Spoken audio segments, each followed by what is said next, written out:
നിങ്ങൾ ഒരു ദിവസം ഏറ്റവും കൂടുതൽ സംസാരിക്കുന്ന ഒരു വ്യക്തി ആരെന്ന് ചോദിച്ചാൽ പലർക്കും പല പേരുകൾ ഓർമ്മ വരും. Parents, friends, partner.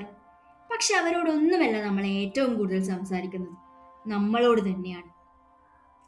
പക്ഷേ ഒരു സ്ട്രേഞ്ച് ആയ കാര്യം എന്തെന്നാൽ നമ്മളൊരു മിസ്റ്റേക്ക് ചെയ്താൽ നമ്മൾ നമ്മളോട് തന്നെ ദേഷ്യപ്പെട്ട് സംസാരിക്കും, കുറ്റപ്പെടുത്തും, അപമാനിക്കും. എന്നാൽ അതേ തെറ്റ് നമ്മുടെ ഒരു സുഹൃത്ത് ചെയ്യുകയാണെങ്കിൽ നമ്മൾ അവരോട് ശാന്തമായി സംസാരിക്കും, അവരെ മോട്ടിവേറ്റ് ചെയ്യും, അതിനുള്ള സൊല്യൂഷൻ കണ്ടെത്താൻ നമ്മൾ അവരെ സഹായിക്കും. Same mistake, same brain. So the question is not why do you fail? The real question is why are you kinder to everyone else than to yourself? What is self-talk? Self talk എന്നാൽ നമ്മുടെ മൈൻഡിനുള്ളിൽ നടക്കുന്ന conversation ആണ്. Or നമുക്ക് പറയാം, ഇത് നീ നിന്നോട് തന്നെ സംസാരിക്കുന്നതാണ്. ആ voice may be about the mistake, you compare yourself, you feel scared, you are about to try something new. ഇതിനൊക്കെ കുറിച്ചാകാം. ചിലപ്പോൾ നമ്മളെ അത് എൻകറേജ് ചെയ്യും, പക്ഷെ മിക്ക സമയങ്ങളിലും നമ്മളെ അത് ജഡ്ജ് ചെയ്യുകയാണ് ചെയ്യുന്നത്.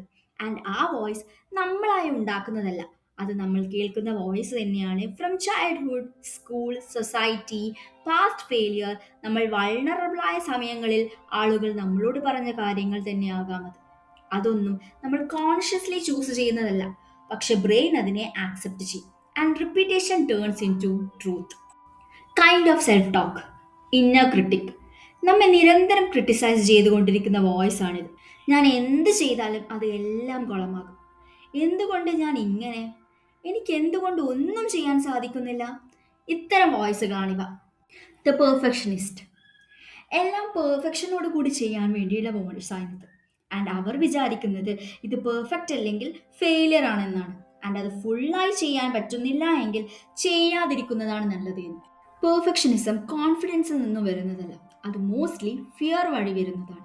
Fear of judgement, fear of rejection, fear of not being enough. Perfectionism നമ്മെ മുന്നോട്ട് പുഷ് ചെയ്യുകയല്ല ചെയ്യുന്നത്, അത് നമ്മുടെ ഗ്രോത്തിനെ ഫ്രീസ് ചെയ്യും. ദ കമ്പാരർ. ഈ വോയിസ് മറ്റുള്ളവരുടെ ലൈഫിനെ സ്കാൻ ചെയ്തുകൊണ്ടിരിക്കും. അവർ എന്നേക്കാൾ മുന്നിലാണ്, അവർ ലൈഫിൽ സക്സസ്ഫുൾ ആയി, ഞാൻ മാത്രം പുറകിലായി പോയി.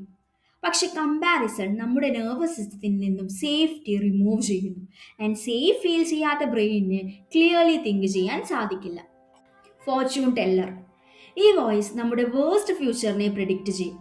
ഞാൻ എന്തായാലും ഫെയിൽ ആവും, എല്ലാവരും എന്നെ ജഡ്ജ് ചെയ്യും, എന്തായാലും ഇത് വർക്ക് ചെയ്യൂല, അതുകൊണ്ട് ഇത് ചെയ്യേണ്ട. This is anxiety pretending to be logic. Why self talk affect you badly? ബ്രെയിന് imaginary talk and real talk തമ്മിൽ ഡിഫറൻസ് മനസ്സിലാക്കാനാവില്ല. നീ റിപ്പീറ്റഡായി പറഞ്ഞുകൊണ്ടിരിക്കുകയാണ്, ഞാൻ യൂസ്ലെസ് ആണ്, എനിക്കൊന്നും ചെയ്യാൻ പറ്റില്ല. ബ്രെയിൻ അത് ഒരു ഡേറ്റയായാണ് കേൾക്കുന്നത്. അത് സ്ട്രെസ് റെസ്പോൺസ് ആക്ടിവേറ്റ് ചെയ്യും. സ്ട്രെസ് ഹോർമോൺ കൂടും, ബ്രെയിനിലെ പ്രീ ഫ്രണ്ടൽ കോർട്ടെക്സ്, അതായത് തിങ്കിങ് ബ്രെയിൻ ഓഫ് ആകും. അതുകൊണ്ട് തന്നെ ഡിസിഷൻ മേക്കിംഗ് ഹാർഡ് ആകും, ഇമോഷൻസിനെ റെഗുലേറ്റ് ചെയ്യാൻ കഴിയാതാകും, മോട്ടിവേഷൻസ് കുറയും. അത് പ്രോകാസ്റ്റിനേഷന് കാരണമാകും. ലൈഫ് സ്റ്റക്കായതുപോലാകും, ഒന്നും ചെയ്യാതെ തന്നെ ടയേർഡ് ആകുന്നതായും നമുക്ക് ഫീൽ ചെയ്യും. It is not laziness, it is survival mode. ബ്രെയിനിലെ ഡീഫോൾട്ട് മോഡ് നെറ്റ്വർക്ക് ഓൺ ആകും. നിങ്ങൾ റെസ്റ്റ് ചെയ്യുമ്പോഴും ഇരിക്കുമ്പോഴും കിടക്കുമ്പോഴും വർക്കിൽ ഫോക്കസ് ചെയ്യുന്നില്ല എങ്കിലും ഈ നെറ്റ്വർക്ക് ഫെമിലിയർ തോട്ട്സ് റിപ്പീറ്റ് ചെയ്യും. നമ്മുടെ സെൽഫ് ടോക്ക് നെഗറ്റീവ് ആണെങ്കിൽ ഈ നെറ്റ്വർക്ക് അതിനെ ലൂപ്പിൽ റിപ്പീറ്റ് ചെയ്തുകൊണ്ടിരിക്കും. അതുകൊണ്ടാണ് സെയിം തോട്ട്സ് പിന്നെയും പിന്നെയും വരുന്നത്. കാരണം അവ സത്യമായതുകൊണ്ടല്ല, അവ ഫെമിലിയർ ആയതുകൊണ്ടാണ്. How to shift self talk. Brain motivation അല്ല ചോദിക്കുന്നത്, സേഫ്റ്റിയാണ്. ബ്രെയിന് അറ്റാക്ക്ഡ് ഫീലിംഗ് ഉണ്ടായാൽ അത് സർവൈവൽ മോഡിലേക്ക് പോകും. എന്നാൽ സേഫ് ഫീൽ ചെയ്യുന്ന brain learn, adapt and grow. അതുകൊണ്ട് തന്നെ സെൽഫ് ടോക്ക് ഷിഫ്റ്റ് ചെയ്യുക എന്നത് പോസിറ്റീവ് ആകുക എന്നല്ല. It is about being supportive enough so your brain can work properly. Tone shifting. നമ്മൾ എന്ത് പറയുന്നു എന്നത് ചേഞ്ച് ചെയ്യാതെ എങ്ങനെ പറയുന്നു എന്നത് മാറ്റാൻ ശ്രമിക്കുക. അതായത്, ഞാൻ സ്റ്റുപ്പിഡാണ്, എല്ലാം ഞാൻ എന്നും മെസ്സപ്പ് ചെയ്യും എന്നതിന് പകരം അത് ഡിഫിക്കൽട്ട് ആയിരുന്നു, പക്ഷേ ഞാൻ പഠിച്ചുകൊണ്ടിരിക്കുകയാണ് എന്ന് മാറ്റാം.